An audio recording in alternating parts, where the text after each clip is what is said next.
आज पाकिस्तान का नाम इतिहास के पन्नों में दर्ज हो गया है। सब भयानक हार, बुरी हार, हम मुंह के बल गिरे हैं। पहले हम ऑपरेशन सिंदूर में गिरे थे मुंह के बल, और आज जो हार हुई है इस क्यों। लेकिन डोनाल्ड ट्रंप का ट्वीट देखकर बिल्कुल आग बबूला होने को होता है, क्योंकि आपका रोआ रोआ इस बात को लेकर चिल्लाता है कि आखिर आज पाकिस्तान ने ऐसा कौन सा कमाल कर दिया जो भारत नहीं कर पाया। आज भारत की सरकार क्या सिर्फ फोन खड़खड़ाने के लिए फील्ड मार्शल आसिम मुनीर, ये सोचिए कि पूरा क्रेडिट इस युद्ध को रुकवाने का किसको जा रहा है। पहली लाइन में डोनाल्ड ट्रंप ये लिख रहे हैं कि it is because of prime minister. पहली लाइन में डोनाल्ड ट्रंप क्रेडिट देते हुए नजर आ रहे हैं कि thanks to Asim Munir and Shehbaz Sharif. आज ये थैंक्स है जहां पर आसिम मुनीर और शहबाज शरीफ को प्रेसिडेंट डोनाल्ड ट्रंप और ईरान दोनों एक्नॉलेज करते हुए नजर आ रहे हैं। आज इस भूमिका में भारत की सरकार क्यों फेलियर बता रहे हैं, और कोई भी किसी को भी गुस्सा आएगा डोनाल्ड ट्रंप का ट्वीट देखकर कि भाई आप मोदी सरकार की विदेश नीति को ध्वस्त कर दिया, और आज पाकिस्तान एक तरीके से मोदी सरकार के पैरों के नीचे से जमीन खिसका कर ले गया, और जानबूझकर मोदी सरकार। जितना गुस्सा आज मुझे आ रहा है डोनाल्ड ट्रंप की उस पहली लाइन को देखकर कि भाई ऑल द क्रेडिट पुष्पराज, आज क्या ये मोदी सरकार की सबसे बड़ी विफलता नहीं है? इतने बड़े संकट से इस समय भारत गुजर रहा है, एक लाइन धन्यवाद तो कभी देंगे नहीं पाकिस्तान को, लेकिन लाइन ऑफ डिफेंस क्या हेडलाइंस जो है वो जा रही है पाकिस्तान के नाम, उसमें इस्लामाबाद अकॉर्ड वो फॉर एवर हिस्ट्री में दर्ज हो गया है। सीज फायर हमें कोई पूछ नहीं रहा है। हम ब्रिक्स के चेयर हैं इस साल, जिस हम मतलब इतना बड़ा खतरा हमारे ऊपर, हम पहल नहीं कर रहे हैं। यहाँ भी तो पाकिस्तान ने अपने आप को पेश किया कि आइए लाइए हम करते हैं। से बड़ी खबर हर चैनल पर न्यूज ब्रेक हो रही थी, वो थी कि 14 दिन का सीज फायर हो चुका है, और डोनाल्ड ट्रंप ने क्रेडिट किसको दिया है? पाकिस्तान को। जी हाँ, वो बहुत इंपॉर्टेंट ट्वीट है, और उन्होंने लिखा है कि based on conversations with prime minister Shehbaz Sharif and field marshal Asim Munir. ये सोचिए कि पूरा क्रेडिट इस युद्ध को रुकवाने का किसको जा रहा है। पहली लाइन में डोनाल्ड ट्रंप ये लिख रहे हैं कि it is because of prime minister, Pakistan के जो प्राइम मिनिस्टर हैं शहबाज शरीफ, और field marshal Asim Munir of Pakistan, and wherein they requested that I hold off the destructive force being sent tonight to Iran and subject to the Islamic Republic of Iran, agreeing and Field Marshal Munir for their tireless efforts to end the war in the region. In response to the brotherly request of PM Sharif in his tweet, and considering the request by the US for negotiations based on its 15-point proposal as well as announcement by POTUS, अब से कम वो बंद हो। लेकिन Donald Trump का tweet देखकर बिल्कुल आग बबूला होने को होता है, क्योंकि आपका रोआ रोआ इस बात को लेकर चिल्लाता है कि आखिर आज पाकिस्तान ने ऐसा कौन सा कमाल कर दिया जो भारत नहीं कर पाया। आज भारत की सरकार क्या सिर्फ फोन खड़खड़ाने के लिए बैठी थी? फोन पर मोदी जी बात कर रहे थे, हमने गल्फ के नेशन से बात कर लिया, हमने सऊदी अरेबिया से बात कर लिया। अरे बात करके क्या हुआ? आज सारा क्रेडिट तो पाकिस्तान लेकर चला गया। पाकिस्तान को पहली लाइन में डोनाल्ड ट्रंप क्रेडिट देते हुए नजर आ रहे कि thanks to Asim Munir and Shehbaz Sharif. आज ये थैंक्स भारत को क्यों नहीं मिल पाया? आज भारत ने अपनी आवाज खो दी। आज इसको लेकर गुस्सा है लोगों में। सोशल मीडिया पर लोगों ने अभी से लिखना शुरू कर दिया है कि ये मोदी सरकार की विदेश नीति की सबसे बड़ी विफलता है।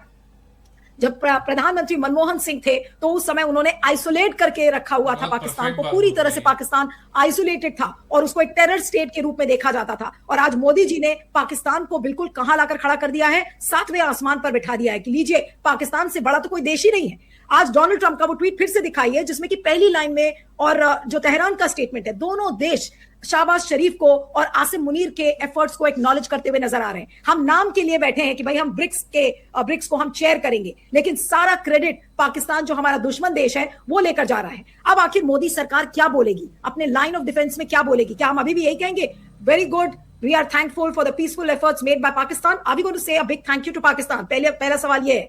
या फिर मोदी सरकार कुछ ना कुछ स्टेटमेंट देगी, या फिर ये मानेगी कि हमारी विदेश नीति में कहीं ना कहीं कोई गड़बड़ हुई थी जिसकी वजह से पाकिस्तान ऐसा टेरर रोग नेशन आज इस जगह पर जाकर बैठ गया है जहां पर आसिम मुनीर और शहबाज शरीफ को प्रेसिडेंट डोनाल्ड ट्रंप और ईरान दोनों एक्नॉलेज करते हुए नजर आ रहे हैं। आज इस भूमिका में भारत की सरकार क्यों नहीं नजर आई?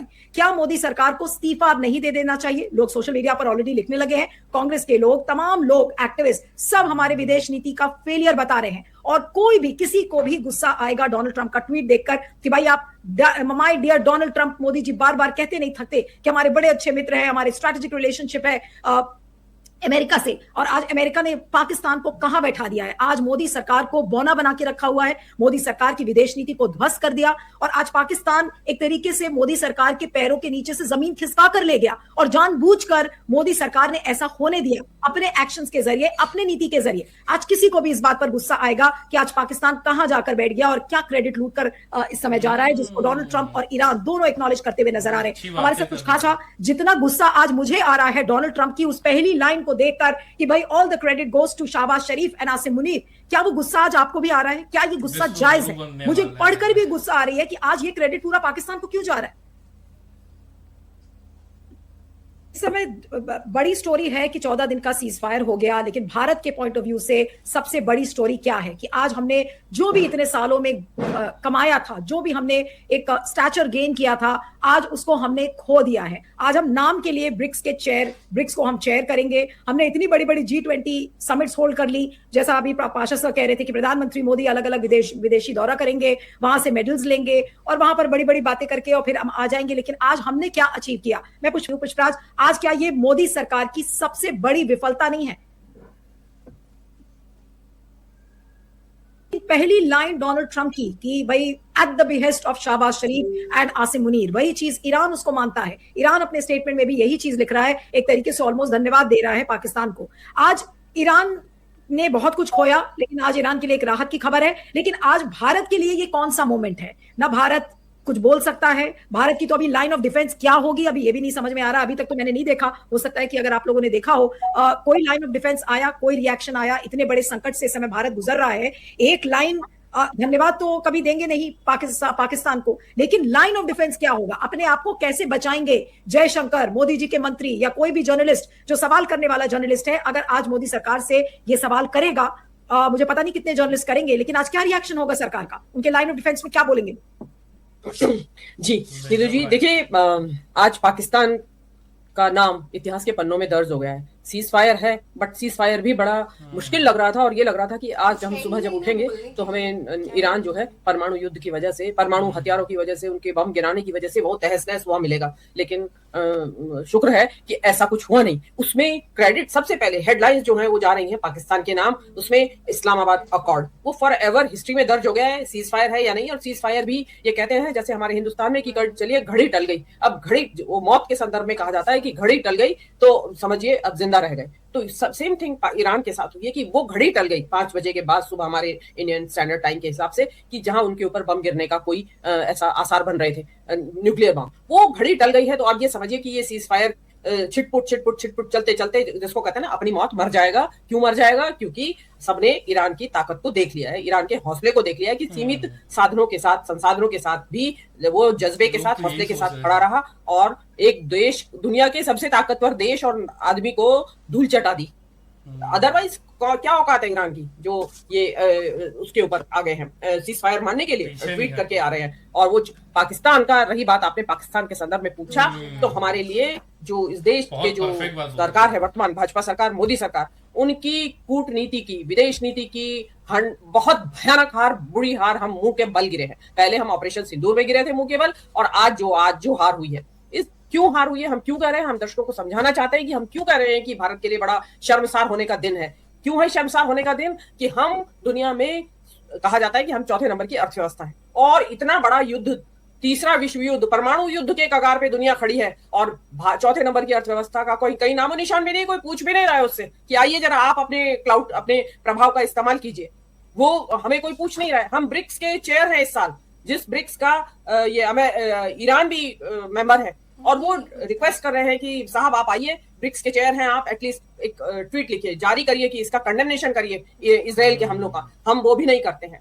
हम जो हैं विश्व गुरु कहते हैं खुद को, हमने अपने आप को घोषित कर रखा है। विश्व गुरु की जरूरत तो ऐसे मौकों पे, नाजुक मौकों पे सबसे ज्यादा होती है कि गुरुजी चेलों को लड़ रहे हैं, जो उनको समझाएं कि भाई मत लड़िए, आइए टेबल पे बैठिए। और दोनों देश, इजराइल एंड ईरान, दोनों एशिया के देश है, और हम अपने आप को एशिया यानी ग्लोबल साउथ का लीडर कहते हैं, मानते हैं। और हम बोल ही नहीं रहे, हम चुप्पी साधे बैठे हैं। क्यों?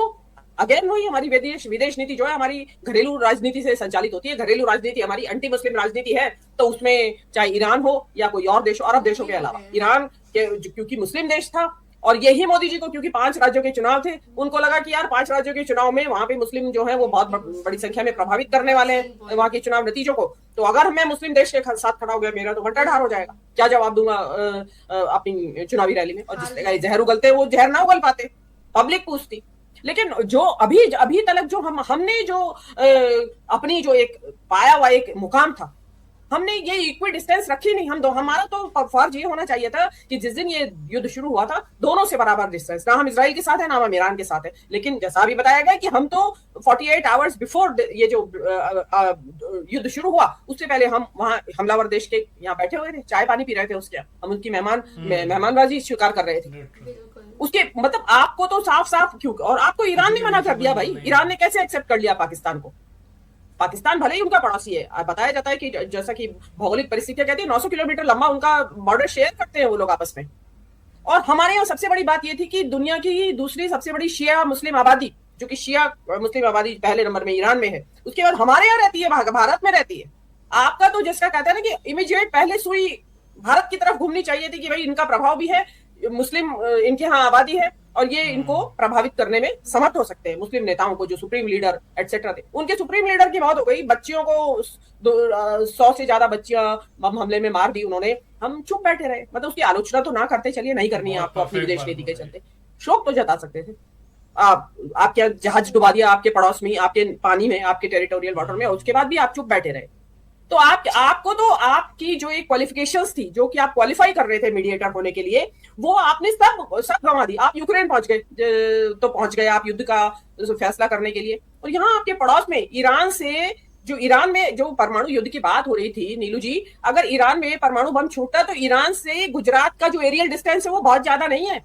उसका जो रेडिएशन, जो विकिरण बोलते हैं परमाणु बम डालने के बाद, वो हवाओं के साथ उड़ के गुजरात के से फैलता हुआ आगे तक फैलता। हम मतलब इतना बड़ा खतरा हमारे ऊपर, और हम पहल नहीं कर रहे हैं। यहाँ भी तो पाकिस्तान ने अपने आप को पेश किया कि आइए लाइए हम करते हैं मीडिएशन।